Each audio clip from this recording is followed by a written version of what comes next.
नास्तिकों की बहुत सी खूबियों में एक ये खूबी भी है कि उन्हें पाखंड कोसों दूर से दिख जाता है। दुष्कर्म केस में दोषी पाए गए पादरी वजिंदर सिंह को मोहाली की जिला कोर्ट ने उम्र कैद की सजा सुनाई है। क्रिमिनल को सजा मिले तो एक सुकून सा लगता है ना, स्पेशली जब वो इतना बड़ा धार्मिक गुरु हो। मुझे कोई कोर्ट नहीं पकड़ सकती और कोई पुलिस मेरे को अरेस्ट नहीं कर सकती है। ऐसे दिल गार्डन गार्डन हो जाता है एकदम। बहुत मजा आ रहा है यहाँ पे। इतिहास गवाह है कि गॉड की तरह पूजे जाने वाले लोग अक्सर उन्हीं पूजने वालों के साथ कोई शैतान वाला काम कर जाते हैं। एक लड़की के साथ बलात्कार किया, उसका वीडियो बनाया, फिर उसे ब्लैकमेल करने लगा। अब हर क्रिमिनल बाबा की तरह इसकी भी एक अतरंगी स्टोरी है और अपने नाम के आगे पापा लिखने लगा। प्रॉफिट बना ठीक है, पर ये खुद को पापा बुलवाने की क्या फैंटेसी है। मैनिफेस्टेशन वेंट रॉन्ग, इसे सुनना होगा चोक मी डैडी, और कोर्ट ने सुना दिया। Life imprisonment until last breath he has to stay behind the bars. वैसे एक लौता मामला नहीं है इसके खिलाफ। हाल ही में एक 22 साल की लड़की ने वजिंदर सिंह पर सेक्सुअल हैरेसमेंट का इल्जाम लगाया है। रेप केस के ऊपर sexual harassment case. By one get one free. 2021 में एक छोटे लड़के की वीडियो वायरल हुई जिसकी बहन चमत्कारी रूप से बोलने लगी, जिस पर एनसीपीसीआर ने चंडीगढ़ के डिप्टी कमिश्नर को एक चिट्ठी लिखी कि इस बच्चे को अंधविश्वास के लिए यूज किया जा रहा है, इसके ऊपर कोई एक्शन लो। और फिर पुलिस को दिखा होगा कि अंधविश्वास के लिए एक छोटे बच्चे को नहीं बल्कि लाखों बड़े लोगों का इस्तेमाल किया जा रहा है। अब कोई बेवकूफ़ी भरी बात 10 लोग माने तो पागलपन है, 10 लाख माने तो फेथ है। इसी के चलते बेचारी पुलिस के भी हाथ बंधे होंगे। सुबह तक गिलेगे नहीं साहब। दुनिया भर को चंगा करने वाले का खुद का हाल देखो जरा। मेरी वाइफ जो है उसकी हेल्थ ठीक नहीं है और बच्चे हैं और वो इसकी लात में शायद कुछ वो रॉड वगैरह पड़ी हुई है। सबसे पहले चंगाई सवाई से अपने घर में लगानी चाहिए थी। बीवी को ठीक करता, अपनी टांग को ठीक करता। कल को हीलिंग की दुनिया में कितनी बदनामी होगी जब लोग दिया तले, मोमबत्ती तले अंधेरा देखेंगे। 2022 में मुंबई की एक फैमिली ने वजिंदर पर केस लगाया कि वजिंदर ने उनकी 17 साल की कैंसर से पीड़ित बेटी को ठीक करने के लिए उस परिवार से करीब 80,000 रुपए लिए, और जब उस लड़की की मृत्यु हुई तो उसे दोबारा जिंदा करने के लिए भी इन लोगों ने उस परिवार से पैसे मांगे। इन लोगों ने मौत को भी धंधा बना के रखा है। उसके ठीक होने या लंबे टाइम तक सर्वाइव करने के बेस्ट चांसेस तो विज्ञान के पास, मेडिकल साइंस के पास ही थे। मगर इस तरह के पाखंडी पादरी बाबा और मौलाना लोगों को धर्म की आस में रखकर उनसे अच्छा खासा पैसा ऐड कर उन्हें मरने तड़पने के लिए छोड़ देते हैं। और जिन्होंने विश्वास किया उन्होंने चिंगाई भी पाई, और जिन्होंने चंगाई नहीं पाई उनका विश्वास ही कमजोर था। स्पिरिचुअल ब्लैकमेलिंग कितना बढ़िया बहाना है। कुछ भी अच्छा हुआ तो ऊपर वाले ने किया, कुछ भी बुरा हुआ तो नीचे वाले ने। अब आम आदमी बेचारा बेबसी और गरीबी का मारा समाज के अंधविश्वास की भेड़ चाल में ये समझ नहीं पाता कि मरीजों का इलाज तक तो ठीक है, मगर ये कोई पिक्चर थोड़ी चल रही है जो मुर्दा को जिंदा कर देंगे। अरे भाई भूत। खैर, इस लड़की की केस जीतने से समाज को एक मैसेज तो मिलता है कि जब एक आम इंसान अपनी पर आता है तो वो क्या क्या कर सकता है। तो आज साबित हो गया कि कानून से बड़ा कोई नहीं है। अपने आप को ईश्वर का दूत कहने वाले की हरकतें देखो एक बार। कॉपी उठा के उन्होंने मेरे फेस पे मारा। मेरी 1.5 साल की बच्ची उस टाइम मेरी गोदी में थी। उन्होंने मेरे थप्पड़ मारा, मेरा गला दबा दिया, मेरे मुंह पे मुक्का मारा और जोर के मुझे ऐसे पीछे को पुश किया। अब इतने बड़े स्कैम में कुछ अच्छे लोग तो निकल ही जाते हैं जिनका मुंह बंद रखने के लिए उन पर तरह तरह के इल्जाम लगाए जाते हैं। बिल्कुल बिल्कुल, मेरे ऊपर चोरी का लगाया। और फिर भी कोई ना माने तो दादागिरी जिंदाबाद। किसी को भी थप्पड़ मार देना, किसी के घर तक पहुंच जाना, किसी को मतलब ब्लैकमेल। अगर आप रहें तो उनके अकॉर्डिंग रहें, नहीं तो आपको ऐसे ही मारपीट होगी। राइट। ये तो एक तरह का तानाशाह मालूम पड़ता है। मोदी जी को कुछ करना चाहिए इसके अबाउट। इस सज्जन को क्या तकलीफ है भाई? जैसे उनके खिलाफ कोई वीडियो आती थी तो हमें टॉर्चर किया जाता था, तो तुम मेरे हक में वीडियो बनाओ। इसके हक में उन्होंने बनाई तो वीडियो और बहुत ज्यादा वायरल भी हुई है। वजिंदर सिंह अपने ऑफिस में पहले तो एक एम्प्लॉय पर मोबाइल फेंकते हैं, फिर उसे थप्पड़ मारते हैं। पहले कागजों का ढेर फेंका, फिर धक्का मारा, ऑफिस में हंगामा हो गया। इस तरह का बर्ताव बुरा तो है ही, पर बेवकूफ भी कितना है ये। अपने ही ऑफिस के सीसीटीवी कैमरा में पकड़ा गया। ऐसे कल्ट्स के सीक्रेट्स भी इतने डार्क होते हैं कि उसके फैलने के डर से ही ये लोग कांपने लगते हैं। डराएगा, धमकाएगा कि इसके पास से कोई जाए ना, इसकी बातें लीक ना हो। वैसे उसकी प्रायोरिटीज क्लियर है भैया। इमेज बिगड़े तो बिगड़े, हेयर स्टाइल नहीं बिगड़नी चाहिए।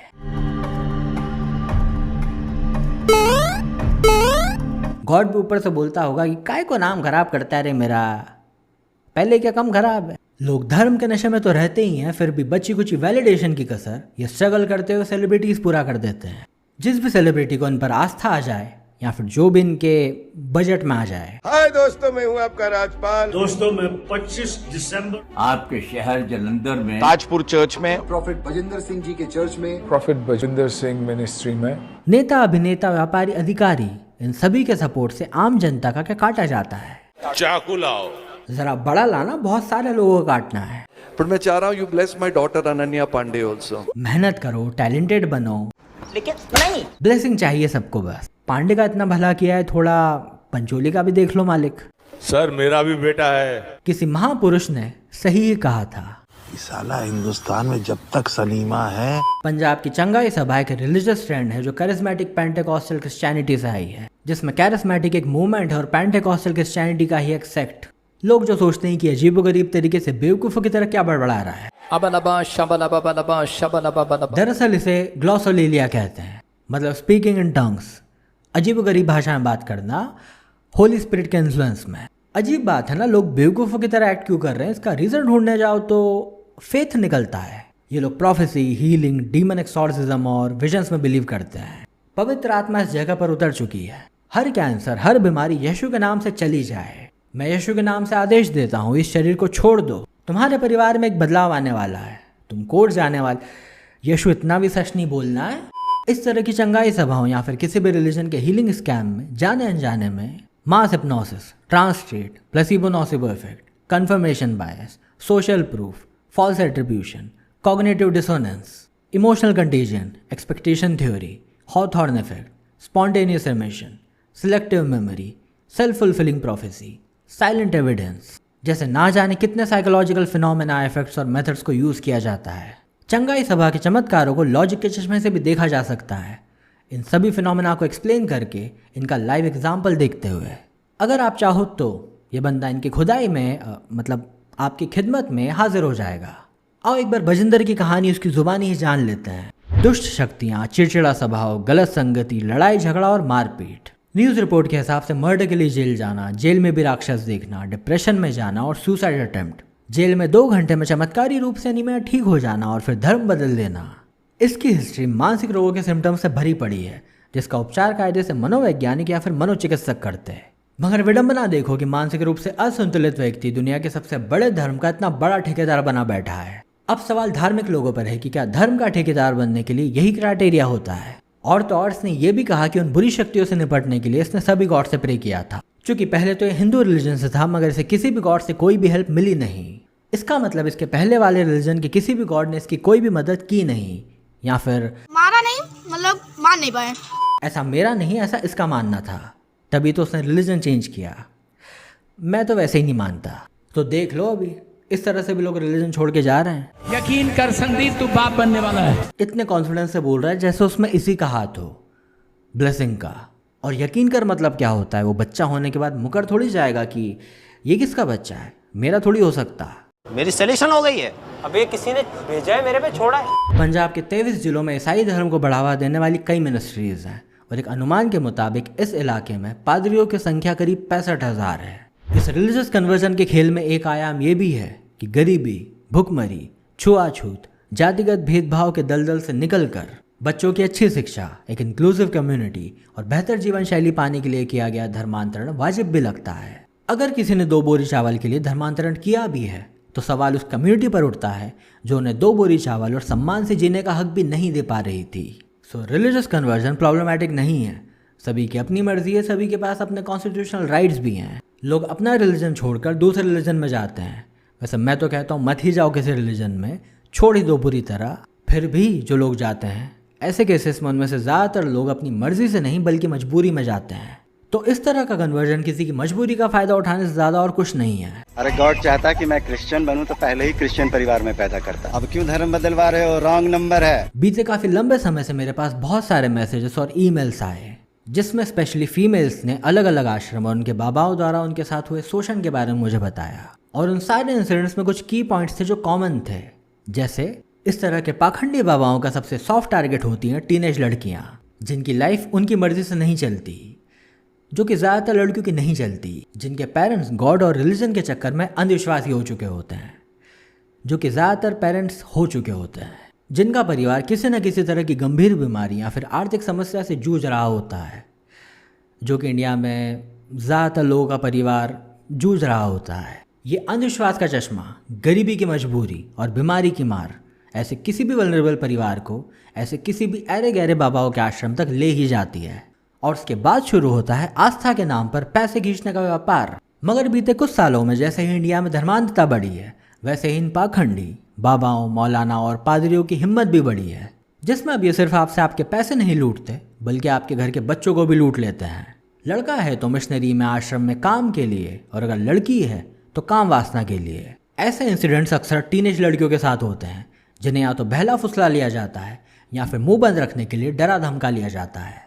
धर्म की आड़ में किया गया शोषण और शोषण के जरिए किया गया ब्लैकमेल और उस ब्लैकमेल के जरिए दोबारा शोषण, और ये विशेष साइकिल चलती जाती है जब तक हैवानियत हद से पार बढ़ के दुनिया के सामने ना आ जाए। मगर ध्यान रहे कि ये सामने आए आश्रम बाबा और पादरियों के केसेस सिर्फ टिप ऑफ द आइसबर्ग हैं। ऐसे ना जाने कितने ही आश्रम और मिनिस्ट्रीज हैं जिनका शोषण का धंधा धर्म के अंधों की वजह से खुलेआम चल रहा है। मैं ईश्वर में विश्वास करने वालों से कहना चाहता हूँ कि जिसने ये सारा संसार बनाया उसे समस्त संसार की सभी भाषाएं आती ही होंगी, जिसका मतलब हुआ कि गॉड की ब्लेसिंग लेने के लिए आपको किसी स्पेशल लैंग्वेज में लिखी, किसी स्पेशल बुक को पढ़ने वाले, किसी स्पेशल बिचौलिए के स्पेशल ठेके जाने की कोई ज़रूरत नहीं है।